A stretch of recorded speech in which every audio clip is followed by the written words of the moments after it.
अस्सलाम वालेकुम प्यारे बच्चों, कैसे हैं आप सब। उम्मीद करता हूँ आप सब खैरियत से होंगे, फिट फाट होंगे। आज के दिन हम एक न्यू कोर्स को स्टार्ट करने जा रहे हैं।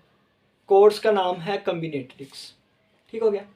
अब कम्बिनेट्रिक्स को हम फॉलो करेंगे एक फॉरेन बुक की मदद से, यानी कि एक बाहर की बुक है, तो उस बुक से हम इस टाइटल को कवर करने की कोशिश करेंगे। अब आप लोगों के पास तो ये बुक नहीं है, तो फिर इसके लिए हम क्या करेंगे, पहले आप लोगों को मैं कंसेप्ट यहाँ पे बता दिया करूँगा, कंसेप्ट समझा दिया करूँगा। बाद में इसी वीडियो में आपको सॉफ्ट फॉर्म की मदद से, यानी कि पीडीएफ या किसी और तरीके से हम थ्योरी भी पढ़ेंगे। तो जो कंसेप्ट यहाँ पे डिस्कस करूँगा मैं, गौर से उसको सुनिएगा। वही चीज़ें बाद में पीडीएफ फाइल में लिखी गई होंगी, फिर हम उसको डिस्कस कर लेंगे। ठीक है, तो एक चीज़ को दो दफ़ा डिस्कस करेंगे। पहले हम कंसेप्ट सीखेंगे, बाद में हम उसको पीडीएफ फाइल में रीड करेंगे, थ्योरी पढ़ेंगे। ठीक है, तो वीडियो लेंथी हो जाया करेगी, तो वीडियो को शॉर्ट से शॉर्ट करने के लिए मैं यहाँ पे ज़्यादा चीज़ें रिपीट नहीं करूँगा, तो गौर से सुनिएगा। ठीक है, कॉपी पेंसिल निकाल लें, नोट्स बनाना स्टार्ट करें। पहले हम कंसेप्ट समझते हैं। हमारे कोर्स का नाम है कम्बिनेट्रिक्स। कम्बिनेट्रिक्स। अब बच्चों, कम्बिनेट्रिक्स की जो स्टडी है, ये start he fundamental principle of counting से होती है। ठीक है, कम्बिनेट्रिक्स की जो स्टडी है, ये start fundamental principles of counting से होती है। फंडामेंटल प्रिंसिपल्स ऑफ काउंटिंग से। तो आज के लेक्चर में हम फंडामेंटल प्रिंसिपल्स ऑफ काउंटिंग को ही डिस्कस करेंगे। ठीक है, अब अगर फंडामेंटल को देखें, अगर हम फंडामेंटल को देखें, तो फंडामेंटल कहते हैं बुनियादी चीज़ें, बुनियादी। तो फंडामेंटल का मतलब है बेसिक। ठीक है, प्रिंसिपल्स यानी कि कोई ना कोई असूल, कोई ना कोई रूल होगा। ठीक है, ऑफ काउंटिंग, शुमार करने का।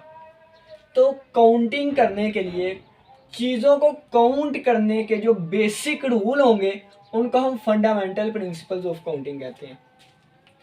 दोबारा समझिएगा, बल्कि मैंने रिपीट नहीं करना। ठीक है, बेसिक रूल्स ऑफ काउंटिंग आ गए हमारे पास। ये दो रूल्स है हमारे पास। नंबर 1 पे हमारे पास आता है द सम रूल, जिसे हम एडिशन प्रिंसिपल कहते हैं। एक हमारे पास एडिशन प्रिंसिपल है और एक हमारे पास मल्टीप्लिकेटिव प्रिंसिपल है। एक हमारे पास मल्टीप्लिकेटिव प्रिंसिपल है। एडिशन प्रिंसिपल को हम सम रूल कहते हैं, यानी कि द रूल ऑफ सम। और मल्टीप्लिकेटिव प्रिंसिपल को हम द रूल ऑफ प्रोडक्ट कहते हैं, द रूल ऑफ प्रोडक्ट। ये तो थी बुक की हद तक चीज़ें। अब देखें, एडिशन है, इसका मतलब सम। प्रोडक्ट है, मल्टीप्लिकेटिव है, इसका मतलब है मल्टीप्लाई। तो हम यहाँ पे लिख लेते हैं सम के लिए प्लस का साइन, और मल्टीप्लाई के लिए हम यहाँ पे मल्टीप्लाई का सिंबल लिख लेते हैं। सम का मतलब होता है और, यानी कि या। तो आप यहाँ पे ये भी लिखें और, यानी कि या। और मल्टीप्लिकेटिव के लिए, प्रोडक्ट के लिए एंड का वर्ड यूज करेंगे हम, यानी कि और। ठीक है, तो आपने ये चीजें लाजमी याद रखनी है। सम के लिए आर का वर्ड और प्लस का साइन, प्रोडक्ट के लिए और, यानी कि एंड का वर्ड और मल्टीप्लाई का साइन। ये दो चीजें अगर आपने याद रखी, तो मैक्सिमम क्वेश्चंस आपके सॉल्व हो जाएंगे। ठीक है,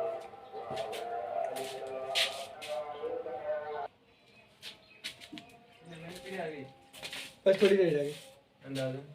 हाँ, ये शुरू की थी 4 मिनट में, 20 मिनट बाद जाना आए हुए चिपकाड़ हुई।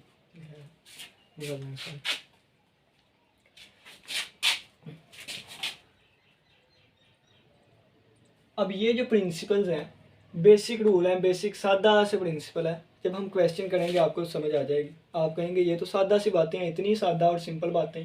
बस आपने दो चीज़ें याद रखनी है, the rule of sum, addition principle के लिए आर और प्लस, और मल्टीप्लिकेटिव प्रिंसिपल के लिए एंड और मल्टीप्लाई का सिंबल। ठीक है, अब ये प्रिंसिपल्स इतने सादा हैं, इतने आसान हैं कि इनका कोई भी प्रूव नहीं है, इनका कोई भी प्रूव नहीं है। जब हम इन प्रिंसिपल्स को पढ़ेंगे, आप खुद कहेंगे कि हाँ, इसका प्रूव तो हो ही नहीं सकता। ठीक है ना। नेक्स्ट अब हम डिस्कस करते हैं, हाँ जी, कि इनिशियल एप्लीकेशंस, यानी कि शुरू में ये कहाँ पे यूज़ होते हैं, छोटी छोटी इसकी एग्जांपल्स, ये बहुत ही सादा है। लेकिन अगर हमारे पास एक बड़ी प्रॉब्लम आ जाए, एक कॉम्प्लिकेटेड प्रॉब्लम आ जाए, ठीक है, एक कॉम्प्लिकेटेड प्रॉब्लम आ जाए, बड़ी पेचीदगी वाली प्रॉब्लम आ जाए, तो फिर हम उस प्रॉब्लम को छोटे छोटे पार्ट्स में डिवाइड कर लेते हैं, ठीक है। यानी कि हम इसको डिकम्पोज कर देते हैं।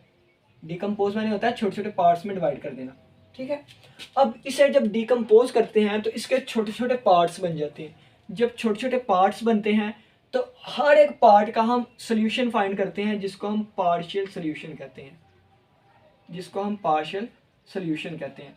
और फिर पार्शियल सोल्यूशन की मदद से हम अपना फाइनल आंसर निकाल लेते हैं, ठीक है, फाइनल आंसर निकाल लेते हैं। देखें जी, एग्जांपल ये है कि ये एक बड़ी हमारे पास प्रॉब्लम थी, ठीक है, एक बड़ी प्रॉब्लम थी।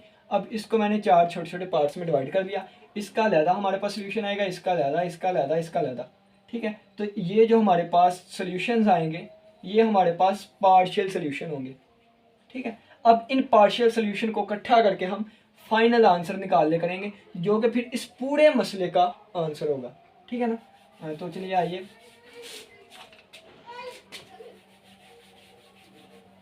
तो अब ये जो होता है चीज़ों को डिकम्पोज करना, ये हमारे पास एक एबिलिटी होती है, ठीक है, एक एबिलिटी होती है, सलाहियत होती है। कैसे काम करती है, हम क्या कर सकते हैं, ये सारा हम डिस्कस करेंगे।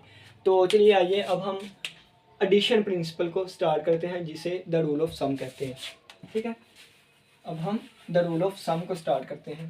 The rule of sum, the rule of sum, देखिएगा कितना सिंपल और सादा। अब द रूल ऑफ सम कहते हैं कि अगर हमारे पास एक काम है, एक टास्क है जिसे मैंने T1 का नाम दिया, अगर इस टास्क 1 को करने के मेरे पास m तरीके हैं और अगर टास्क 2 को करने के मेरे पास n तरीके हैं, अगर एक काम को करने के m तरीके हैं, दूसरे काम को करने के n तरीके हैं, और अगर मैं इन दोनों में से एक काम करवाना चाहता हूँ, या इसको करना चाहता हूँ या इसको, वर्ड आ गया या, और का वर्ड यूज आ गया, यानी कि ये चीज़ और ये वाली चीज़, इसको या इसको, अगर इन दोनों में से मैं एक काम को करना चाहता हूँ तो उसको करने के m+n वेज होंगे, ठीक है। ये हमारे पास सम रूल है। सम रूल क्या कहता है, एक काम को करने के m तरीके हैं, दूसरे को करने के n तरीके हैं। अगर ये दोनों काम हम एक ही वक्त में नहीं करना चाहते, एक ही वक्त में एक काम करना है हमने, या इसको करना है या इसको करना है, तो इस काम को करने के m+n वेज हैं। एक एग्जाम्पल से समझते हैं, एक एग्जाम्पल से। तो एग्जाम्पल नंबर 1 है आपकी, थ्योरी से हम बाद में डिस्कस करेंगे। एग्जाम्पल नंबर 1 देखिएगा, अगर मैं आपको लाइब्रेरी में चलें जी, पहले हम रियल लाइफ एग्जाम्पल लेते हैं।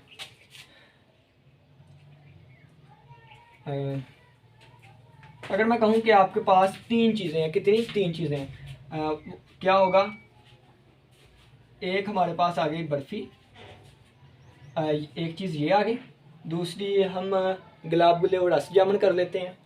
गुलाब गुल्ले और रस जामुन, ये आ गया रसगुल्ले और गुलाब जामुन, ठीक है, गुलाब जामुन, स्पेलिंग जो भी है। ये अगर हमारे पास 3 चीज़ें हैं, एक बर्फ़ी है, एक रसगुल्ले है और एक गुलाब जामुन है, 3 चीज़ें हैं। अगर मैं आपको कहूँ कि इनमें से इसको या इसको या इसको, इन 3 चीज़ों में से एक चीज़ को सिलेक्ट करें, तो आप कितने तरीक़ों से ये काम कर सकते हैं, या इसको या इसको या इसको। टोटल हमारे पास 3 चीज़ें हैं, ठीक है, एक चीज़ ये वाली है, दूसरी चीज़ ये वाली है, तीसरी ये। तो आप हो सकता है बर्फ़ी को सिलेक्ट करेंगे। अगर आप बर्फ़ी को सिलेक्ट करेंगे, काम मुकम्मल हो गया। मैंने कहा था इनमें से एक को सिलेक्ट करें, आपने बर्फ़ी को सिलेक्ट कर लिया, काम मुकम्मल हो गया, ठीक है। दोबारा मैं कहता हूँ, यानी कि अगर मैं किसी और को कहता हूँ कि इन तीनों में से सिलेक्ट करें, तो हो सकता है वो रसगुल्ले को सिलेक्ट करे, ठीक है, तो फिर भी काम ठीक हो गया जब उसने रसगुल्ले को सिलेक्ट किया। किसी और को कहता हूँ तो क्या पता वो गुलाब जामुन को सिलेक्ट करे, ठीक है। तो इस काम को मैं 3 तरीक़ों से कर सकता हूँ, इस काम को मैं 3 तरीक़ों से कर सकता हूँ। अब 3 तरीके कैसे आए, 3 तरीके इस तरह आए कि इसको सिलेक्ट करने के 1 तरीके थे, यानी कि मैं इसको सिलेक्ट कर सकता था, या इसको सिलेक्ट कर सकता था, या के लिए प्लस साइन, या इसको सिलेक्ट कर सकता था। तो टोटल मेरे पास 3 वेज आए। ठीक हो गया। यानी कि अगर कहा जाए कि इन तीनों में से एक चीज़ को सिलेक्ट करो, यानी कि इसको करो या इसको या इसको, तो या के लिए प्लस का साइन और, ठीक है, तो 1 + 1 + 1 = 3 आ जाएगा। अब हम अपनी मेन एग्जाम्पल पे आते हैं, जो कि आपकी बुक पे दी गई है कि अगर आपके पास 40 मैथ की बुक है, यानी कि T1 हमारे पास क्या है, 40 मैथ की बुक है, उनमें से एक बुक को सिलेक्ट करना है। 40 मैथमेटिक्स की बुक है, और अगर मैं कहूँ 50 जो है ये कंप्यूटर साइंस की बुक्स है। ठीक है, तो जिस तरह वो 3 चीज़ें थी, इसी तरह मैथ की 40 बुक्स है, कंप्यूटर की 50 बुक है। तो इन में से मैंने एक बुक को सिलेक्ट करना है। तो मैथ की 40 बुक है, तो या मैं 40 को सिलेक्ट करूंगा या मैं 50 में से एक बुक को सिलेक्ट करूंगा। तो टोटल मेरे पास 90 वेज आ जाएंगे। ठीक है, या मैंने मैथ की एक बुक सिलेक्ट करनी है। अब देखें कि इसमें भी 40 बुक्स हैं, तो 40 बुक्स को मैं 40 तरीकों से सिलेक्ट कर सकता हूँ। या मैं एक बुक उठाऊंगा, या मैं दूसरे वाली बुक उठाऊंगा। बुक एक ही उठानी है, या मैं पहले वाली लूंगा, या मैं दूसरे वाली बुक लूंगा, या मैं तीसरे वाली, या मैं चौथे वाली। यानी कि इस 40 बुक्स में से एक बुक उठाने के लिए भी मेरे पास 40 रास्ते हैं। यानी कि T1 को करने के M वेज हैं, 40 वेज है। T2 क्या है, T2 कहता है कि मैंने दूसरा काम है कंप्यूटर की 50 बुक्स में से एक उठानी है, तो इसके भी 50 वेज हैं। तो इन दोनों में से अगर हमने एक बुक उठानी है, अगर इन दोनों में से एक बुक उठानी है, या ये वाली बुक उठाऊंगा या ये वाली, तो या के लिए प्लस का साइन, तो टोटल 90 वेज आ जाएंगे। ठीक है, ये एग्जांपल नंबर 1 थी। नेक्स्ट चलते हैं हम एग्जांपल नंबर 2 के ऊपर।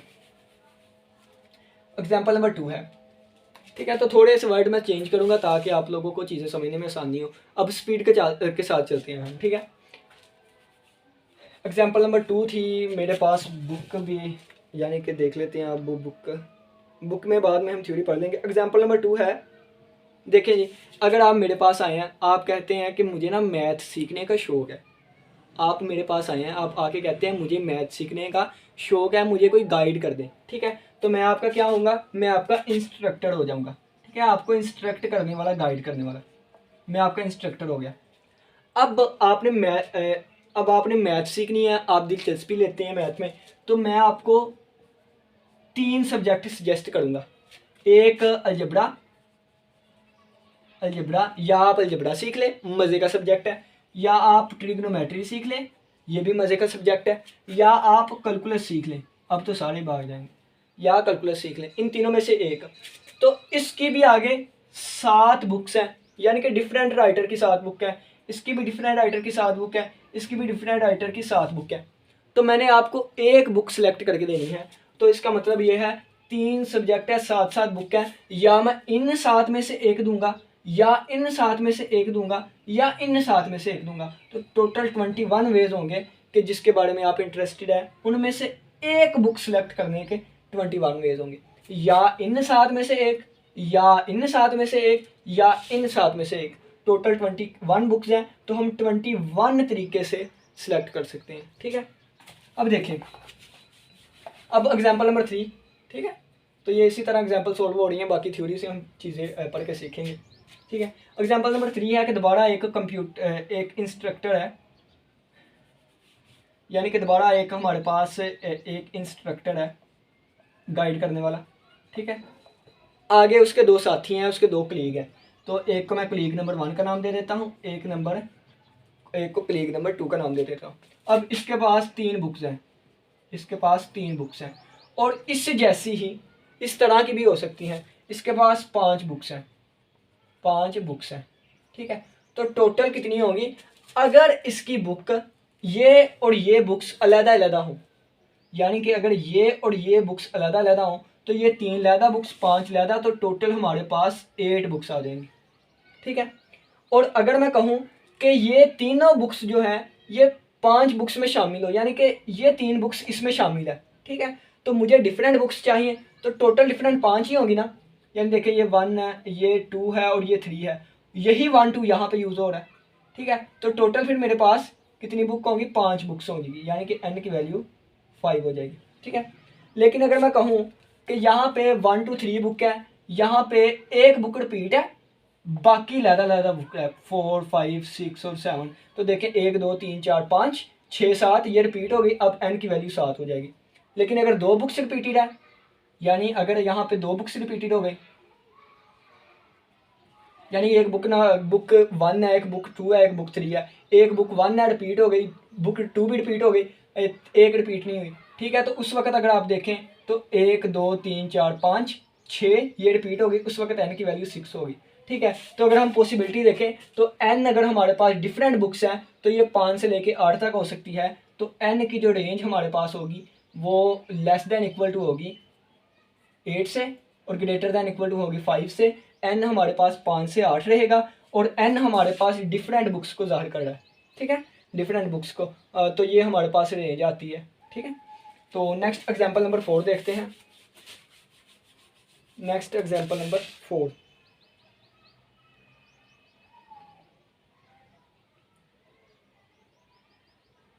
एग्जाम्पल नंबर 4 क्या कहता है? एग्जाम्पल नंबर 4 देखें। अगर एक सादा से अल्फाज में पहले आपको समझा देता हूँ कि अगर हमारे पास एक क्लास है, अगर हमारे पास एक क्लास है तो क्लास में गर्ल्स, एक ही क्लास के 2 ग्रुप बने हुए हैं, ठीक है। एक ग्रुप ए है, एक ग्रुप ए है और एक हमारे पास ग्रुप बी है, ठीक है। यानी कि एक साइड पे लायक बच्चे बैठते हैं, एक साइड पे थोड़े से कम पढ़ने वाले बच्चे बैठते हैं।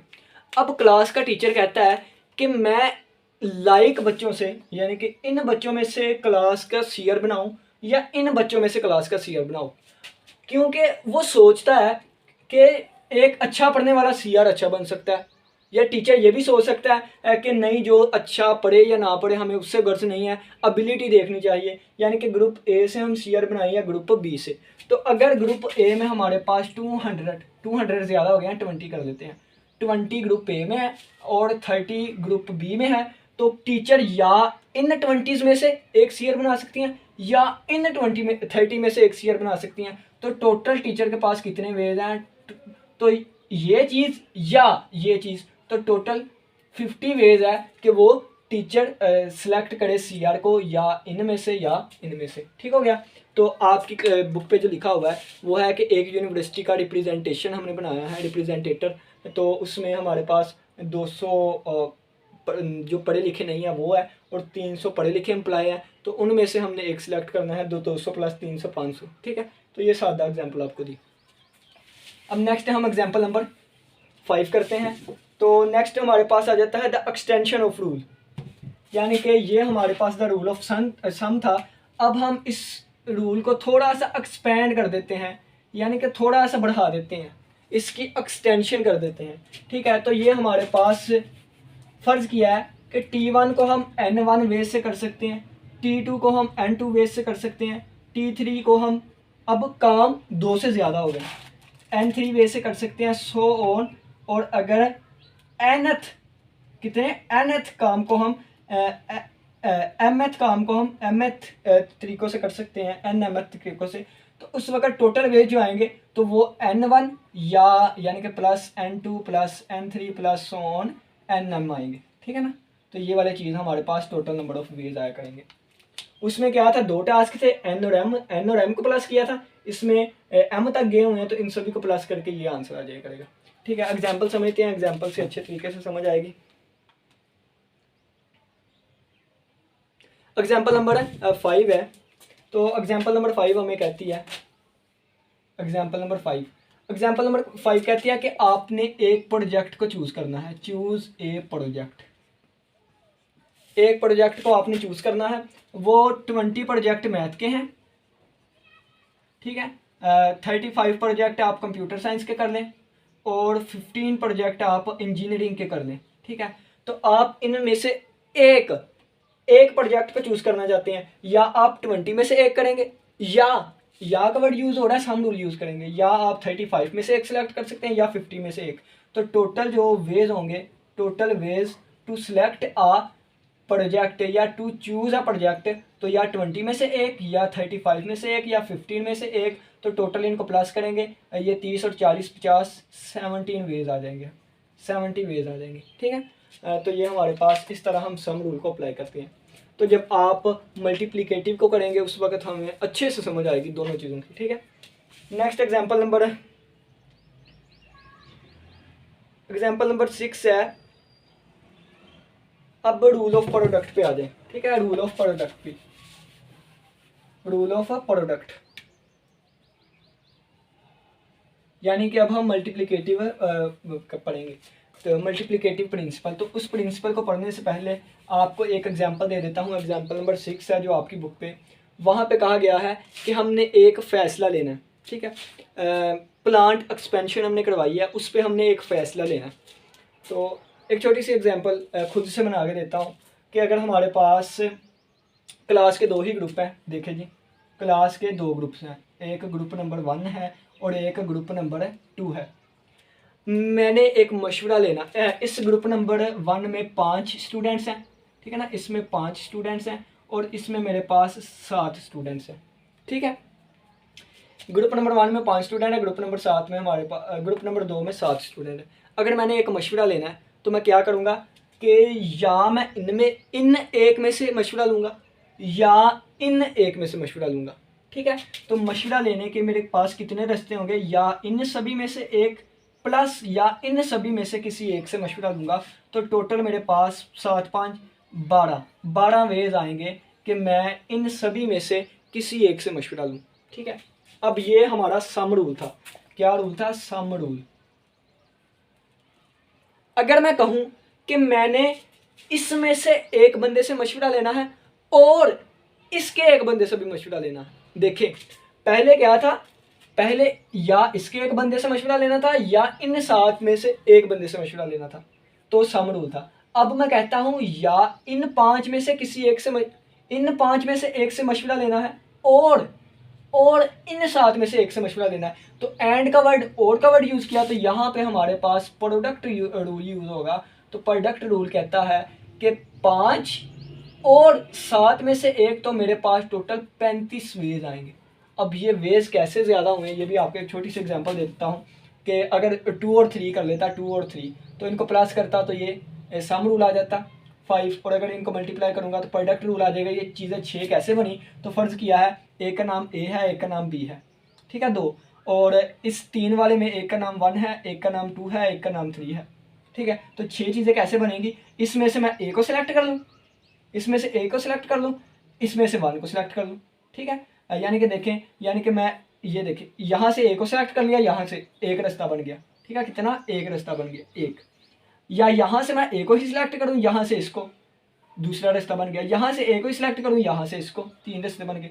अब यहाँ से मैं बी को सिलेक्ट कर लूँ, यहाँ से 1 को, एक रास्ता बन गया। यहाँ से इसको 2 रास्ते बन गए, यहाँ से इसको 3 रास्ते, यानी कि टोटल 1 2 3 4 5 6 तरीक़ों से ये काम कर सकते हैं। इसी तरह आप 35 के बनाएंगे तो यहाँ पे 5 चीज़ें, यहाँ पे 7 चीज़ें, सभी से अटैच करेंगे तो टोटल हमारे पास 35 वेज आएंगे, ठीक है ना। वीडियो लंबी 23 मिनट की वीडियो हो गई, वही काम लेंथी वीडियो हो गई।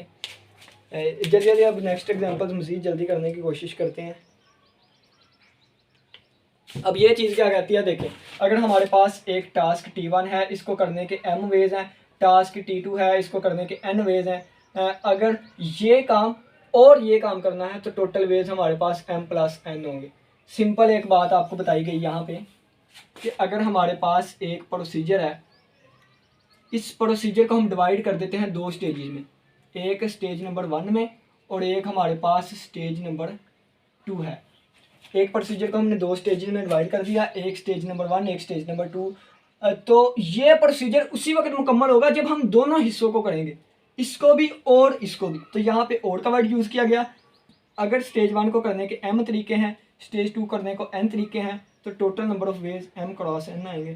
टोटल हमारे पास ये m क्रॉस n वेज आ जाएंगे, ठीक है। m और की जगह multiply m multiply by n, ठीक है। तो ये हमारे पास प्रोडक्ट रूल होता है। कैसे अप्लाई किया ये भी पता चल गया।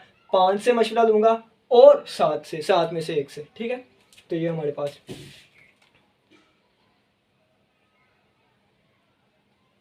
एग्जाम्पल नंबर 8 है। एग्जाम्पल नंबर 8 देखें, बहुत सी सादा सिंपल सी एग्जाम्पल है।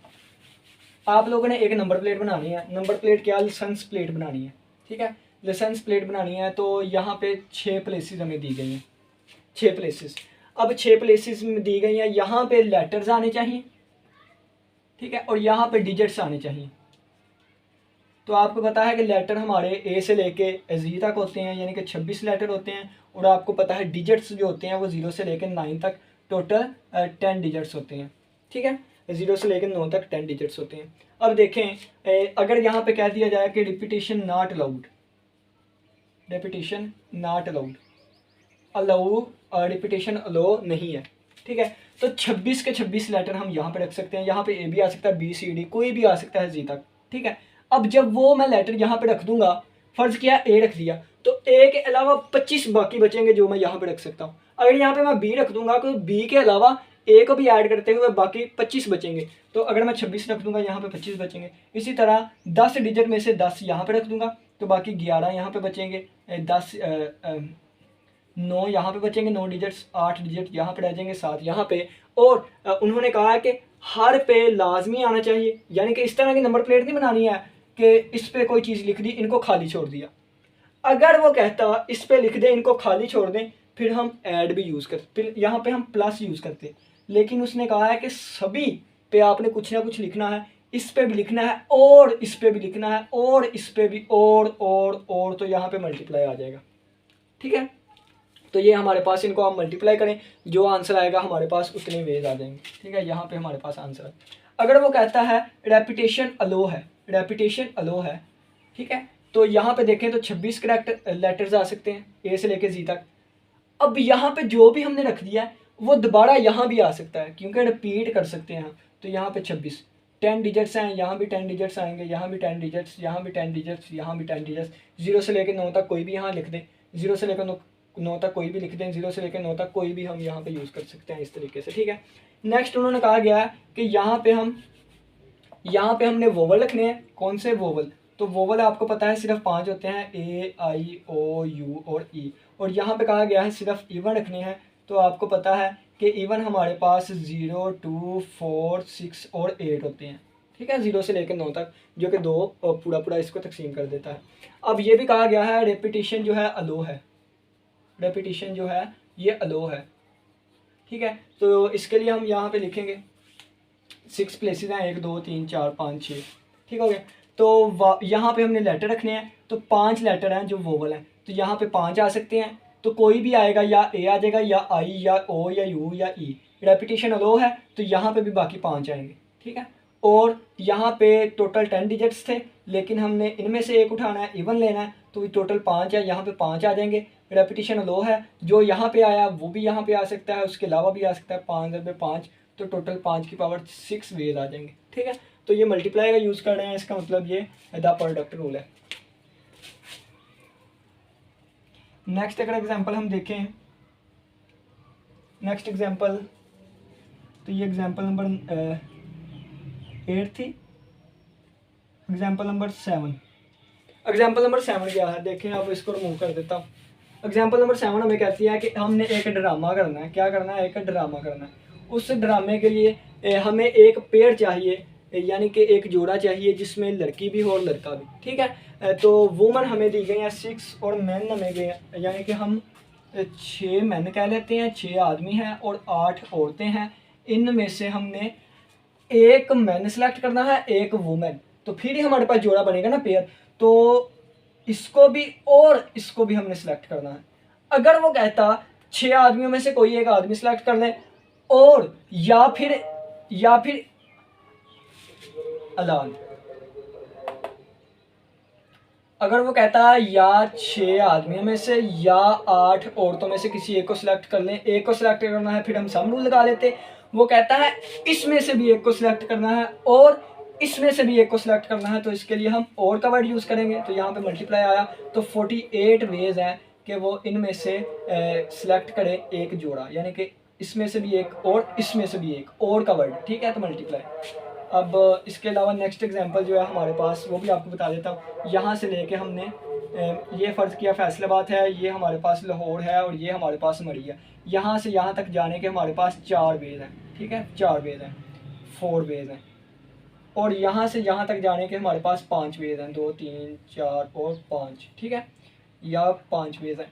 और अगर हमने फैसलाबाद से मरी जाना है तो ज़ाहिर सी बात है पहले फैसलाबाद से लाहौर जाएंगे और फिर यहाँ से यहाँ तक जाएंगे। ये नहीं कि यहाँ से यहाँ तक जाएंगे या यहाँ से यहाँ, नहीं, ठीक है, यहाँ से लेकर यहाँ तक जाएंगे और फिर यहाँ से यहाँ तक जाएंगे। उस वक़्त ही हम फैसलाबाद से मरी तक पहुँच सकते हैं। तो टोटल अगर हम वेज देखें, टोटल वेज हमारे पास कितने आएंगे, तो टोटल वेज हमारे पास 4 मल्टीप्लाई बाई 5 आएगा। मल्टीप्लाई इसलिए आया या ये यहाँ से यहाँ तक और यहाँ से यहाँ तक, ठीक है। तो टोटल हमारे पास 20 वेज आएंगे, ठीक है।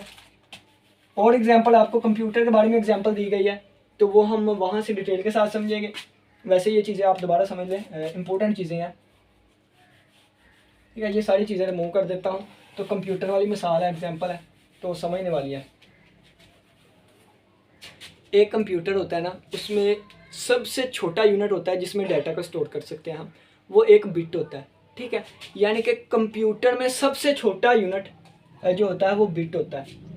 एग्जांपल देता हूँ, जिस तरह आप कहें कि एक चीज़ केजी होती है, केजी से भी छोटी ग्राम होती है, ग्राम से भी छोटी मिलीग्राम भी होती है, मिलीग्राम से भी छोटी चीज़ें, यानी कि छोटी से छोटी चीज़ें होती हैं। तो इसी तरह कंप्यूटर में जो सबसे छोटी चीज़ होती है वो बिट होती है, ठीक है। फिर 4 बिट्स मिलके एक निबल बन जाता है, एक निबल बन जाता है, और 8 बिट्स मिलके हमारे पास एक बाइट बन जाता है, ठीक है। एक बिट का मतलब क्या है, कंप्यूटर में डाटा 0 1 की फॉर्म में होता है, तो एक बिट का मतलब है या तो वो 1 या 0, ठीक है, या 1 या 0, ठीक है। तो 1 या फिर 0, तो इसके लिए भी हम 1 यूज़ करेंगे, प्लस इसके लिए भी 1 यूज़ करेंगे, यानी कि टोटल 2, ठीक है। ये हमने सम रूल यूज़ किया तो ये हमारे पास आ गया 2। अब अगर कहा जाए 8 बिट है, यानी कि एक बाइट है, अगर कहा जाए एक बाइट, तो एक बाइट का मतलब है 8 बिट्स, एक बाइट का मतलब है 8 बिट्स, यानी कि 1 2 3 4 5 6 7 8, ये 8 बिट्स आ गए। अब इस बिट का मतलब क्या है, इस बिट का मतलब है या 1 या 0, तो या 1 या 0 यानी कि इस पे आएगा 2,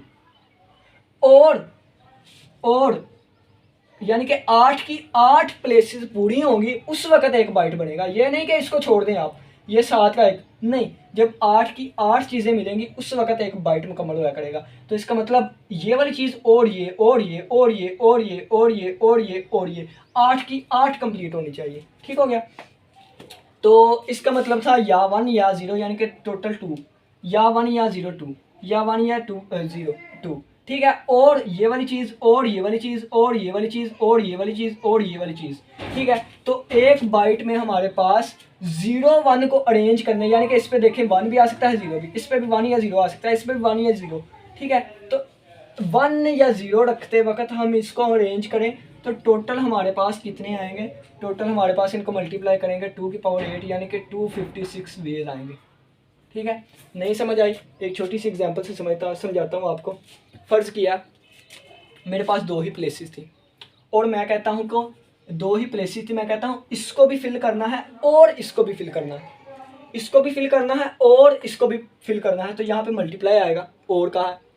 अब इस पे 1 भी आ सकता है या 0 भी आ सकता है, 1 भी आ सकता है या 0 भी, तो 2 रास्ते हैं, 1 भी आ सकता है 0 भी, 1 भी आ सकता है 0 भी, यहाँ भी 2 रास्ते हैं, 1 भी आ सकता है 0 भी, यहाँ भी 2 रास्ते हैं, ठीक है। अब देखिएगा तो टोटल हमारे पास 4 वेज आ गए। 4 वेज कैसे आए इसको मैं समझाता हूँ आपको। यहाँ पे फर्ज किया 1 आ गया, यहाँ पे भी 1 आ गया, यहाँ पे 1 आ गया, यहाँ पे 0 आ गया, यहाँ पे 0 आ गया, यहाँ पे 1, यहाँ पे 0, यहाँ पे 0। तो देखें हमारे पास एक रास्ता, 2 रास्ते, 3 रास्ते, 4 रास्ते आ जाएंगे। इसी तरह अगर ये 8 प्लेसेस हैं तो टोटल हमारे पास 256 वेज आएंगे, ठीक है, 265। अब देखें अगर वो 1 की जगह, अब ये 1 बाइट है, अगर वो 2 बाइट क्या देता, 2 बाइट, ठीक है। तो इन 16 की 8, ये 1 बाइट, ये 1 बाइट की 8 प्लेसेस बननी थी और ये दूसरे बाइट की 8 प्लेसेस बननी थी, ठीक है। ये दूसरा बाइट होता, 1 बाइट के लिए इस तरह 8 चीज़ें बनी। तो अगर 2 बाइट की बात करनी है तो 1 बाइट ये और 1 बाइट ये होगा, ठीक है, 1 बाइट ये और एक ये बाइट। तो इसके ऊपर भी 2 2 2 2 मल्टीप्लाई बाई 2 मल्टीप्लाई बाई, इसके भी ऊपर 2 2 मल्टीप्लाई 2 मल्टीप्लाई। सिंपल वर्डिंग में देखें कि 2 बाइट लिखा गया है, यहाँ 1 बाइट, 1 बाइट का 2 की पावर 8 थी, तो 2 बाइट के में 1 बाइट और दूसरा बाइट, तो टोटल हमारे पास 2 की पावर 16 हो जाएगा। यानी कि इसकी 16 जगह बनेंगी। ठीक है, अब अगर 2 बाइट की बात की है, अगर 4 बाइट की बात की जाए, ठीक है, तो ये 2 बाइट्स को शो करता है। 2 बाइट के लिए 2 की पावर 16 आया। 4 बाइट्स का मतलब है कि 2 बाइट्स और 2 बाइट्स। आप इस तरह भी लिख सकते हैं या आप इस तरह भी लिख सकते हैं 1 बाइट और 1 बाइट और 1 बाइट और 1 बाइट, टोटल 4 बाइट्स। तो 8 1 बार 8 2 बार, यानी कि इन सभी को प्लस करेंगे, बेस सेम है, पावर ऐड हो जाएंगी 32। ठीक है, तो 4 बाइट के लिए हम ये आंसर आएगा, इतने वेज आएंगे। ठीक है, तो ये सारा आपकी बुक पे थ्योरी में लिखा गया है। इसी तरह 4 बाइट का मतलब क्या है? 4 बाइट का मतलब है 32 बिट। कितने बिट है? यानी 1 बाइट में 8 बिट होते हैं, तो टोटल 32 बिट्स बनेंगे। तो ये 32 बिट कंप्यूटर के लिए होता है। 64 बिट कंप्यूटर के लिए 64 बिट कंप्यूटर यानी कि 8 बाइट कंप्यूटर के लिए 2 रेज़ टू पावर 64 आ जाएंगी। ठीक है, 2 रेज़ टू पावर 64। तो जो इसका आंसर आएगा उतने हमारे पास वेज होंगे। ठीक है, तो ये सारी आपकी बुक से थ्योरी से हम डिस्कस करेंगे। नेक्स्ट इसको भी रेज करते हैं। नेक्स्ट कुछ एग्जांपल्स रह गए हैं, वो आपको मैं बता देता हूँ।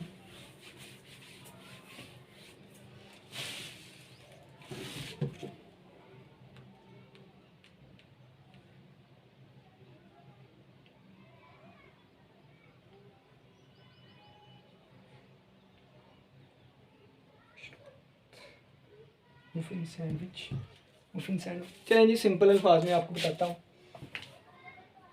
हमने एक शॉप ओपन की। ठीक है, एक एग्जांपल बताऊंगा, बाकी बिल्कुल इसी तरह की सेम एग्जांपल है। एक शॉप ओपन किया, इस शॉप में हमारे पास मुफिन्स भी हैं। मुफिन्स क्या होता है तो ये आपको तस्वीर में आपको दिखा दूंगा। फ़िलहाल अगर मुफिन का नहीं पता तो आप यहाँ पे डबल रोटी कर लें, यानी कि ब्रेड कर लेते हैं, हम यहाँ पे ब्रेड कर देते हैं। ठीक है, तो एक यहाँ पे ब्रेड्स भी हैं और वो 8 किस्म के हैं। कितनी किस्म के? 8 किस्म के हैं। अब एक और शॉप में हमारे पास ब्रेड भी हैं और मैं क्या कहता हूँ, ब्रेड भी है, सैंडविच भी है। लें जी, सैंडविच भी आ गया हमारे पास। सैंडविच हम 6 काइंड्स के कर देते हैं, 6 तरह के सैंडविच भी हैं। ठीक है, अब इस शॉप में हमारे पास मशरूबात भी हैं जिन्हें बीवरेजेस कहा जाता है। तो इंग्लिश मुश्किल है, हम गुलाबी इंग्लिश में लिख लेते हैं मशरूबात। ठीक है, कितने मशरूबात हैं? अब 5 टाइप के मशरूबात हैं, जिनमें से 2 गर्म हैं और 3 ठंडे हैं। ठीक है, गर्म का मतलब ये है कि एक कॉफ़ी हो जाएगी, एक टी हो जाएगी, और ठंडे का मतलब है कि एक नींबू पानी लगा लें आप, एक लस्सी लगा लें आप, इस शॉप में लस्सी। ठीक है, और बाकी आप एक जूस लगा लिया, एक रूह अफ़ज़ा लगा लें, एक, यानी कि जिस तरह भी 3 ठंडे हैं। और अब मैं कहता हूँ कि अगर आपने ब्रेड नहीं स्वीट लगा लें यहाँ पे, कोई ना कोई मठियाई। ठीक है, तो अब देखें, मैं कहता हूँ कि आपने मेरे लिए अगर स्वीट लेके आनी है तो स्वीट के साथ ये हॉट मशरूबात लेके आना है, यानी कि इन 2 हॉट बीवरेजेस कहते हैं इसे, बीवरेजेस। ठीक है, बीवरेजेस। मैं कहता हूँ कि अगर आपने स्वीट के साथ हॉट बीवरेजेस लेके आने हैं, या फिर अगर आपने ये नहीं लेके आना तो फिर आपने सैंडविच के साथ सैंडविच और कोल्ड बीवरेजेस लेके आनी है, कोल्ड बीवरेजेस। ठीक है, बीवरेजेस। ठीक है, मैं कहता हूँ कि आप या ये वाली चीज़ ले आए या ये वाली या ये वाली। तो इसके साथ ये और ये, इसके लिए एंड का वर्ड, या फिर इसके साथ ये, यानी कि ये और ये वाली लेके आना। तो आप देखें, sweet and hot beverage. Sweet हमारे पास 8 किस्म की है, मल्टीप्लाई बाय इसके साथ हमने 2 किस्म की ये लेके आनी है, या फिर हम ये सैंडविच के साथ ये लेके आएंगे, सैंडविच 6 किस्म के हैं, और मल्टीप्लाई इसके साथ 3 वो ठंडी चीज़ें लेके आनी है। तो 8 2 बार 16 प्लस 6 3 बार 18, तो टोटल हमारे पास हो जाएगा 8 6 14, 4 लगा एक आंसर, 2 3, टोटल हमारे पास 34 वेज होंगे। ठीक है, तो ये वाली चीज़ या ये वाली चीज़, यहाँ पे प्लस क्यों लिखा हुआ है, यहाँ पे एंड आ रहा है। ठीक है, ठीक हो गया, तो ये वाली चीज़ थी। एग्जाम्पल, और बिल्कुल एग्जाम्पल इसी तरह की,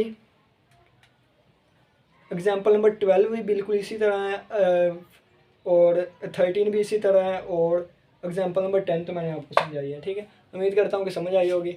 तो मैंने कोशिश तो की थी कि वहाँ से PDF से समझाऊँ, लेकिन टाइम वीडियो लेंथी होगी, देखते हैं अब क्या करता हूँ। इसी के साथ इजाज़त दीजिए। अल्लाह हाफिज़, अल्लाह निगहबान।